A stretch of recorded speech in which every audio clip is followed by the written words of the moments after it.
Indian star Allu Arjun Pushpa 2 sound దేశం మొత్తం వినిపిస్తుంది. ఈ సినిమా ట్రైలర్ రిలీజ్ తర్వాత రీసౌండ్ మరింత ఎక్కువైందని ట్రైడ్ పండితులు అంటున్నారు. సుకుమార్ చేసిన మ్యాజిక్ కి మొదటి రోజే అదిరిపోయే రెస్పాన్స్ రావడం ఖాయమని అంటున్నారు. ఈ సినిమాలో అల్లు అర్జున్ కి జోడిగా రష్మిక మందన్ హీరోయిన్ గా నటిస్తుంది. మెయిన్ విలన్ గా అనసూయ, సునీల్, ఫహద్ ఫాజిల్ నటిస్తున్నారు. వీరిద్దరి మధ్య జరిగే యాక్షన్ సీన్స్ ఈ సినిమాకే హైలైట్ కానున్నాయి. ఈ సినిమా నుండి రిలీజ్ అయిన టీజర్ కి ప్రేక్షకుల్లో హైప్ మామూలుగా లేదు. యుఎస్ లో కూడా అత్యధిక స్క్రీన్లలో Pushpa 2 movie premiere shows plan చేస్తున్నారు. వీటికి సంబంధించిన అడ్వాన్స్ బుకింగ్స్ కూడా ఇప్పటికే స్టార్ట్ అయిపోయాయి.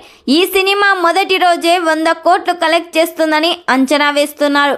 మరి ఈ సినిమా థియేటర్స్ లో రిలీజ్ అయితే ఎన్ని కోట్లు కలెక్ట్ చేస్తుందని మీరు ఎక్స్పెక్ట్ చేస్తున్నారో కామెంట్ చేయండి.